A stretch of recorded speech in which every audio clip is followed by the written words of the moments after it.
What's your problem? Discover and define a design problem. So, today we're going to talk about the first step in the design cycle, and that is defining the problem. You have all already tinkered and made things in your makerspace at school and maybe at home. You might have designed things for a science fair and or for fun, who knows, and followed one or all of these steps. Um, Whether you have or you haven't, I think we can all always learn from focusing on and returning to our problem. It's kind of like when you do research or you have an inquiry project.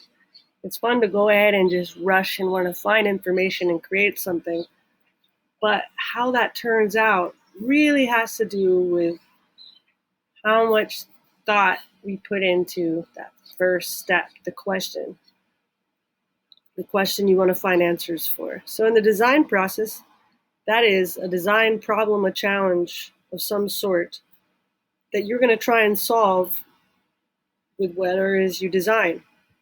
So designers, like engineers, um, find this step very necessary and advise that you have a really clear idea of what the problem or challenge is so that you can make sure as you make different versions, prototypes of the thing you design and you test them out, you're still meeting your original goals.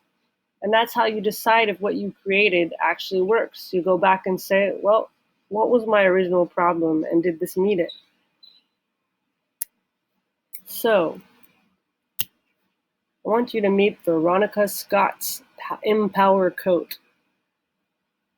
As a college student, Veronica Scott designed a coat to improve the lives of a specific user. The users, the people who she designed this product for, were people suffering from homelessness in her cold city, Detroit, Michigan.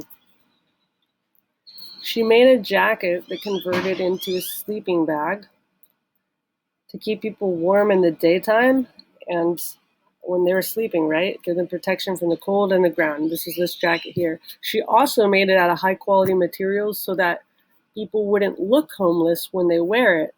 And that's to address another problem that they face, which is prejudice, with people treating them badly because they don't have homes.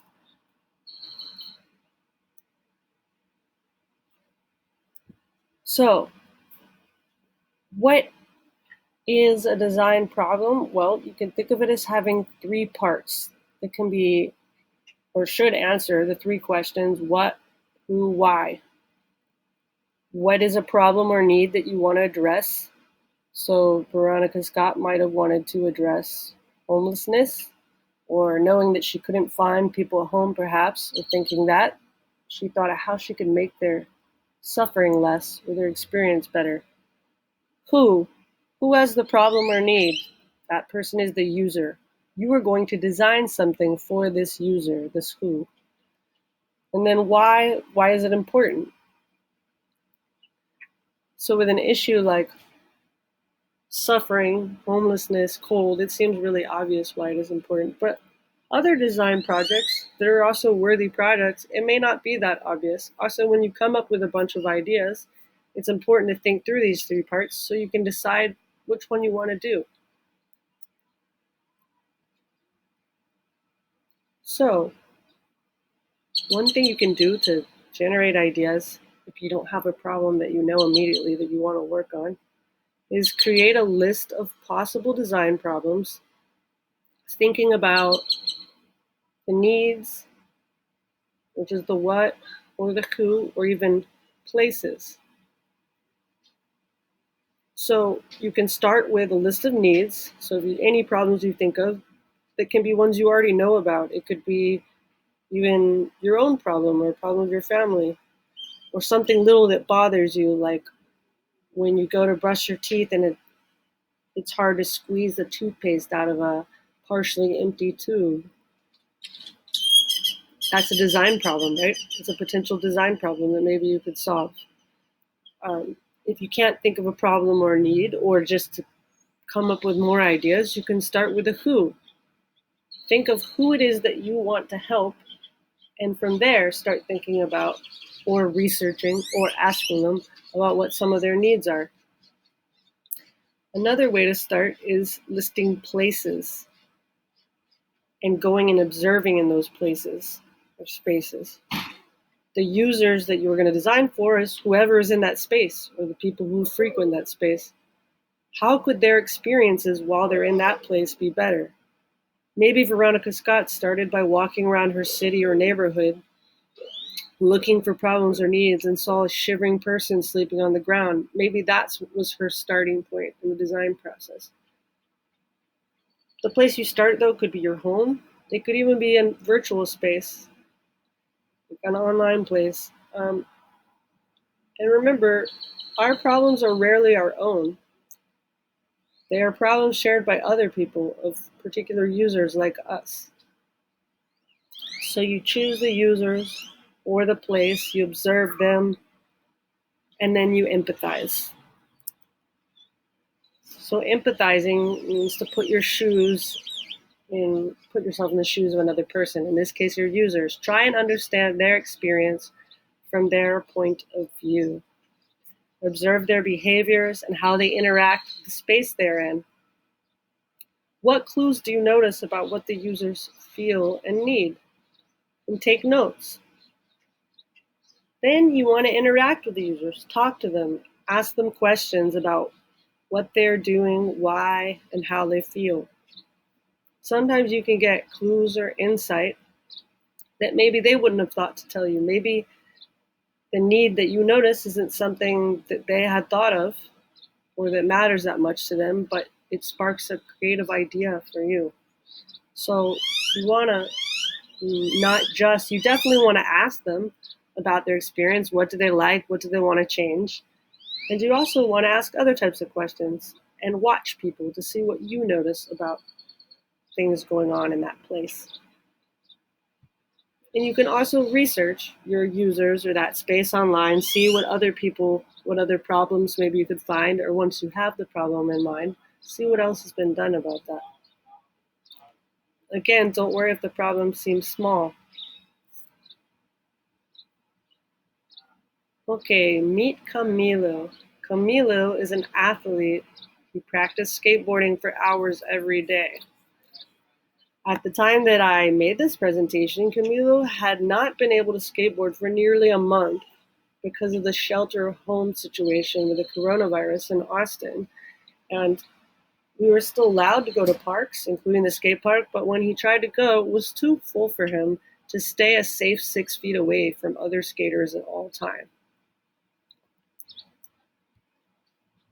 So we realized that his problem is a design problem. It's one I suppose he could have solved on his own, but designers often work in teams. You get better ideas that way, right? So even though we at the time we couldn't see other people, the two of us put our heads together and we thought about his need as a design problem. So here, giving the three parts I told you, you have who, you have Camilo, what.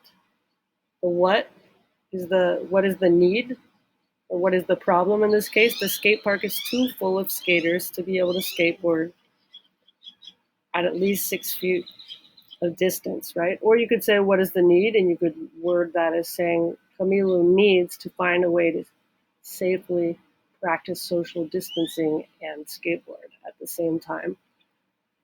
Why is this important? Well, to Camilo and to all humans, exercise is important for mental and physical health. Skateboard is his passion, and he won't be as good at it if he doesn't practice every day. But also, the social distancing and the staying 6 feet away was a requirement by the mayor of Austin, and an important one intended to prevent the spread of COVID-19. So when we broke his need or problem down and thought of it as a design issue, as a design challenge, using this format, we realized that what seemed like a personal thing that only mattered to him actually matters to a lot of people. Arguably, it matters to the whole community as people being close together could cause the virus to spread. And so doing something to avoid that could help prevent the spread of the virus. So now you want to think you've had some examples, you have some strategies for coming up with ideas for design problems. You are ready to empathize and translate a need into a problem that you will address with your design. It has a who, a what, and a why.